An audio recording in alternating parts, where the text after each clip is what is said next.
Hello, this presentation is on Atsuko Tanaka. The presenters are Hunter, Shatsuni, and Christian. Biography. Atsuko Tanaka was born February 10, 1932 in Osaka, Japan. She died December 3, 2005 from pneumonia developed after a serious car accident.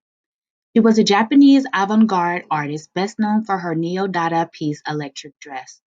Tanaka's use of ordinary objects such as factory-dyed textiles, electric bells, and light bulbs redefined beauty and gender experiences.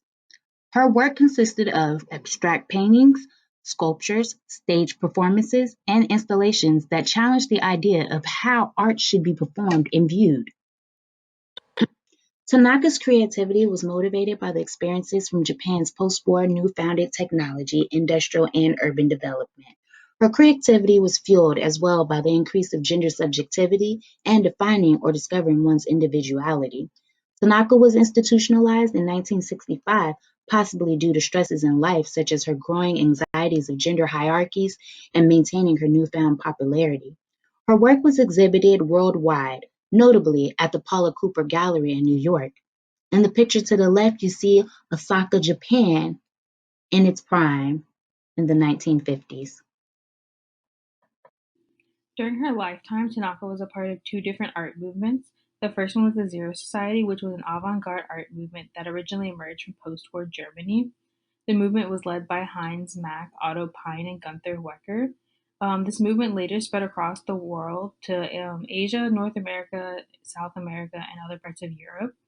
The main idea was to create art that was purely about the work's materials and the world in which those materials existed, at the same time de-emphasizing the role of artists' hands in making the work.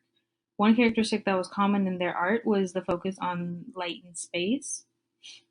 Um, the presence of the Zero Society was very short in Japan because this movement eventually evolved into the Gutai movement, with many of the Zero Society members becoming leaders in the Gutai movement. This picture is of the Gutai Art Association members in the 1950s. The second art movement that Tanaka was a part of was the Gutai Art Association's movement. This was created in 1954 by a group of Japanese artists that had a radical approach to creating art, which included painting, installations, and theatrical performances. One of the main characteristics that defined the Gutai movement was that it attached a considerable amount of importance to materials used to make the performance and the art. Um, the Gutai artistic style had to be completely new. This was because of a rule set by the leader of the Gutai movement, Yoshihara Jiro, in which the techniques used by artists had to be characterized by constant innovation and they could not reuse techniques by other artists. One of the main focuses behind the art of the movement was individualism because the artists wanted to separate themselves from the nationalistic mentality of post-war Japan, and instead they desired to promote their own unique individual selves. Unlike the works of other Gutai members, who boldly claimed their individualism through destructive spectacle, Tanaka's spectral subject was partially exposed, partially hidden.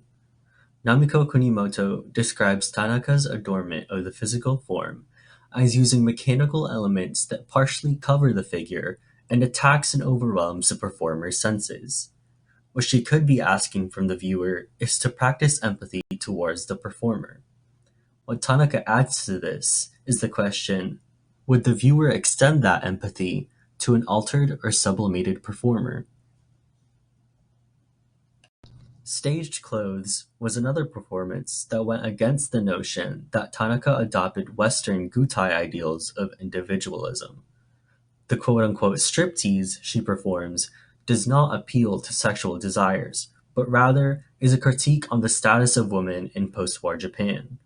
She was not concerned with unconventional performance for the sake of individualism, but instead she used it as a vehicle to criticize the commodification of women's bodies by Japanese and American forces alike during and after World War II. Finally, we look at her later two-dimensional works. While it can be easy to attribute the transition from performance to two-dimensional abstraction as a product of her institutionalization in 1965, it detracts from the motivations behind her art. Her interest with light bulbs and technology and electric dress is mimicked by her interest in train stations where suicides were common. Through lines and circles, she abstracts technologies associated with the anxieties of the people in post-war Japan, a notion consistent to those of electric dress and stage clothes. She further challenges the notions of individualism that were placed on her art by Western ideas imported from the war.